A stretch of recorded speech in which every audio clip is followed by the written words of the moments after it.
Bagi jemaat Tuhan yang diberkati Tuhan kita Yesus Kristus, sebelum kita membaca dan merenungkan firman Tuhan ini, mari kita meminta tuntunan Tuhan supaya apa yang kita baca dan kita renungkan secara bersama sebentar boleh tersimpan dalam hati dan pikiran kami.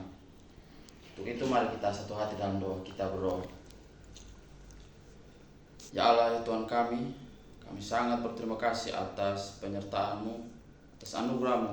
Engkau masih menyertai kami sampai dengan saat ini. Kami berterima kasih atas kesempatan pada saat ini. Engkau sudah mengumpulkan kami di tempat ini untuk memuji dan memuliakan nama-Mu. Dan saat ini juga ya Tuhan, kami akan membaca dan merenungkan sabda kebenaran-Mu. Kami memohon Engkau ada bersama-sama dengan kami. Engkau menguatkan hati kami.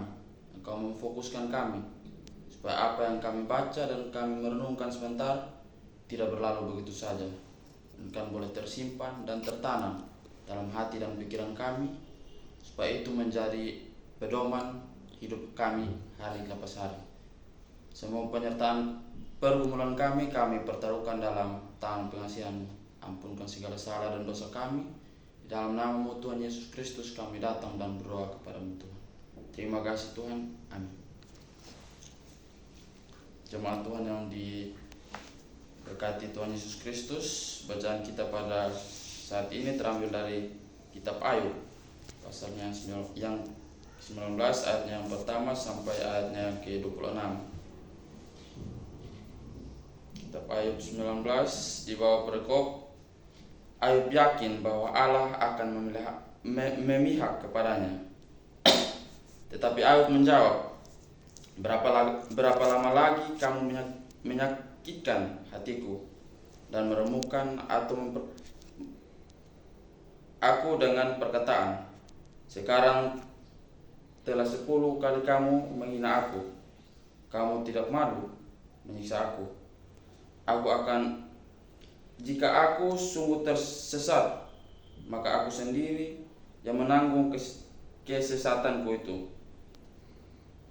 Jika kamu sungguh hendak membesarkan diri terhadap aku dan membuat celahku sebagai bukti terhadap diriku, insaflah bahwa Allah telah berlaku tidak adil terhadap aku dan menebarkan jalannya atasku. Sesungguhnya aku berteriak kelilaman, tetapi tidak ada yang menjawab. Aku berseru minta tolong, tetapi tidak ada keadilan. Jalanku ditutupnya dengan tembok, sehingga aku tidak dapat melewatinya. Dan jalan-jalanku itu dibuatnya gelap. Ia telah meninggalkan kemuliaanku dan merampas mahkota di kepalaku. Ia membongkar aku di semua tempat, sehingga aku lenyap, dan seperti pohon harapanku dicabutnya. Murkanya menyala terhadap aku dan menganggap aku sebagai lawannya. Pasukannya maju serentak. Mereka merintangi jalan melawan aku, lalu mengepung kemahku.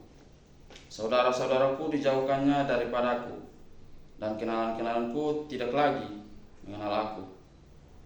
Kaum kerabatku menghindar, dan kawan-kawanku melupakan aku. Anak semang dan budak perempuanku menganggap aku orang yang tidak dikenal. Aku dipandang mereka orang asing. Kalau aku memanggil budakku, ia tidak menyaut. Aku harus membujuknya dengan kata-kata manis. Nafasku menimbulkan rasa jijik kepada istriku, dan bauku memualkan saudara-saudara sekandungku. Bahkan anak-anak pun menghina aku. Kalau aku mau berdiri, mereka mengejek aku. Semua teman karibku merasa muak terhadap aku, dan mereka yang kukasihi berbalik melawan aku. Tulangku melekat pada kulit dan dagingku, dan hanya gusiku yang tinggal padaku. Kasihilah kasihanilah aku, hai sahabatku, karena tangan Allah telah menimpa aku. Mengapa kamu mengejar aku, seakan-akan Allah dan tidak menjadi kenyang makan dagingku.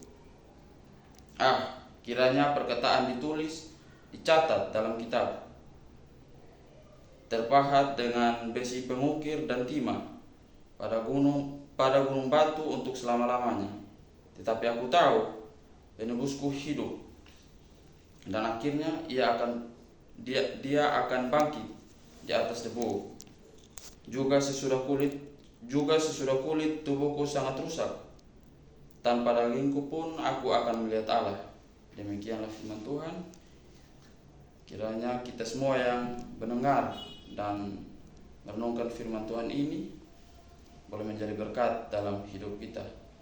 Shalom Bapak Mama yang dikasihi Tuhan. Shalom. Nah, dari bacaan kita pada saat ini, tema yang saya ambil ialah ketaatan yang membebaskan. Nah, kenapa saya pakai tema ini? Ini saya melihat dari kehidupan kita sebagai manusia pada saat ini, di mana kita tahu bersama bagaimana kehidupan Ayub itu. Apalagi kita yang hidup di zaman sekarang, ketika kita merasa kesusahan atau kita merasa tersiksa begitu, kita akan mengeluh, kenapa Tuhan begini? Bahkan kita sampai kita berpikir, Tuhan sudah tidak sayang kita lagi. Nah, Bapak Mama yang dikasihi Tuhan, kita ini tidak dapat terlepas dari yang namanya permasalahan. Permasalahan ini pasti akan terus datang silih berganti, bahkan hampir setiap saat. Nah, permasalahan juga ini ada juga yang menguatkan kita dan ada juga yang menjauhkan kita. Maksudnya menjauhkan kita dari Sang Pencipta, dari Tuhan. Namun Tuhan ini tidak membiarkan kita untuk mengalami pergumulan maupun meninggalkan kita.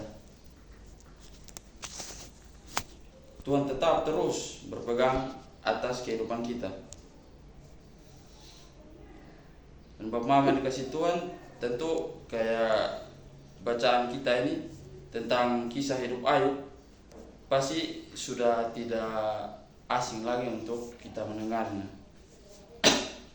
Nah, Ayub ini seorang yang sangat setia kepada Tuhan. Dia sangat patut,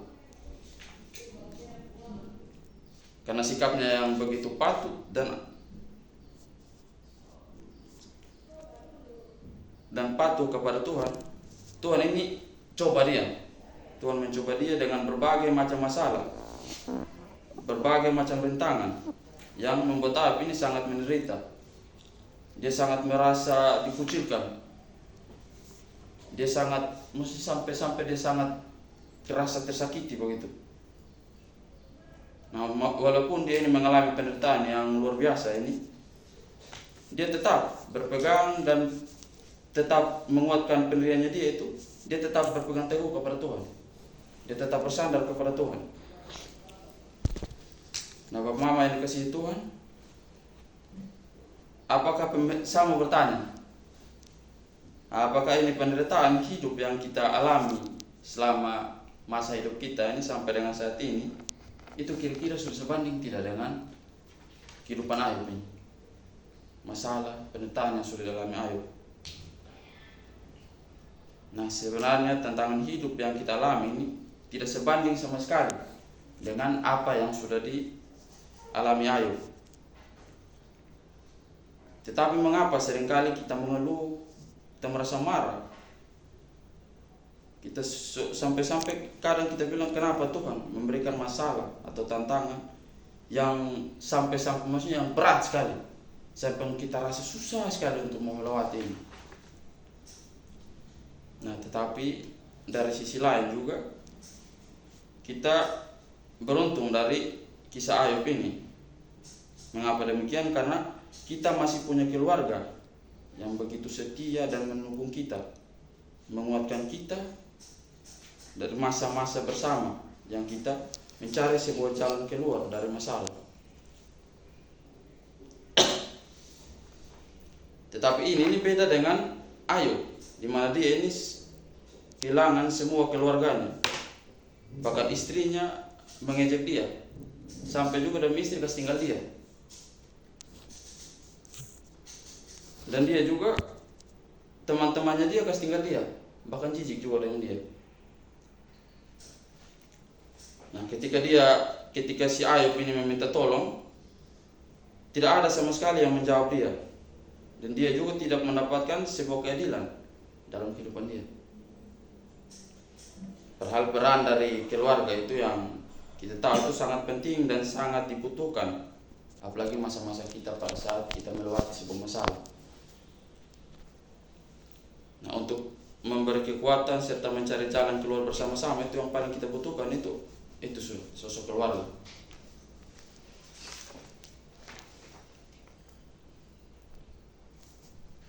Tapi dalam kehidupan Ayub ini, pada kenyataannya dia ini, istri serta semua teman-temannya dia ini malah kasih tinggal dia.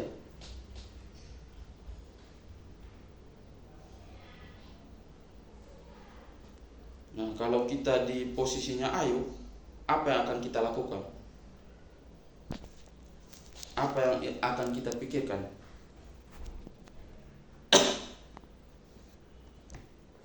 Dan apakah kita masih berpegang teguh dan masih setia kepada Tuhan? Kita masih percaya Tuhan itu ada atau tidak? Ini menjadi satu pelajaran penting bagi kita semua orang yang percaya. Kehidupan kita tidak akan terlepas dari namanya sebuah permasalahan yang kita alami. Itu merupakan sebuah proses yang harus kita hadapi, dan dari hal itu juga kita akan mengetahui seberapa besar kepercayaan dan iman kita kepada Tuhan. Bapak Mama yang diberkati Tuhan, mengapa sehingga Ayub ini masih bisa bertahan dan kuat menghadapi penderitaan yang dialami? Karena Ayub ini tahu dan dia percaya bahwa Tuhan yang dia sembah adalah Tuhan yang akan menebus hidupnya. Nah, di mana semua orang yang terjadi di dalam hidupnya dia ini, seburuk apapun itu penderitaan yang dia alami, dia tetap percaya bahwa Tuhan itu akan sanggup memulihkan keadaannya dia. Dan dia juga percaya bahwa Tuhan itu tidak akan meninggalkan dia, walaupun dia dalam keadaan yang terpuruk. Itulah sebabnya mengapa Ayub ini tetap bertahan di tengah-tengah penderitaan yang dialami. Setiap penderitaan juga yang kita alami, itu adalah cara Tuhan melatih kita agar kita tahu dan mengerti seberapa besar iman dan kepercayaan kita kepada Tuhan.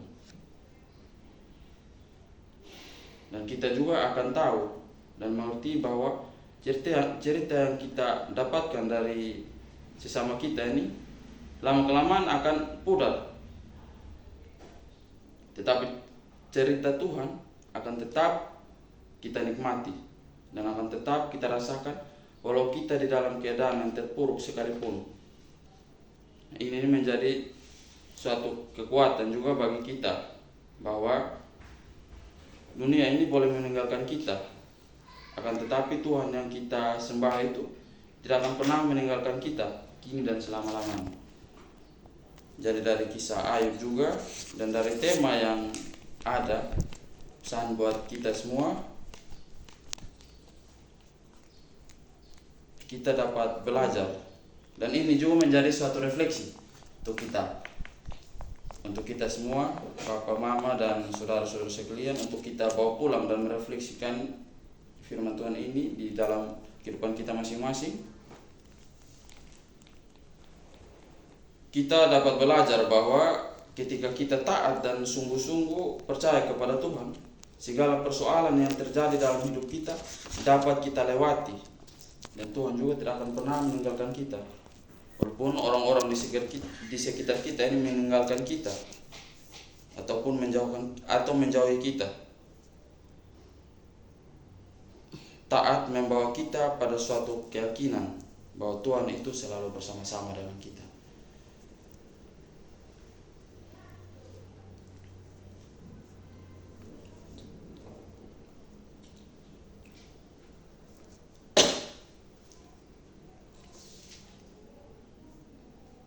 Demikian firman Tuhan bagi kita saat ini. Shalom. Shalom. Oke.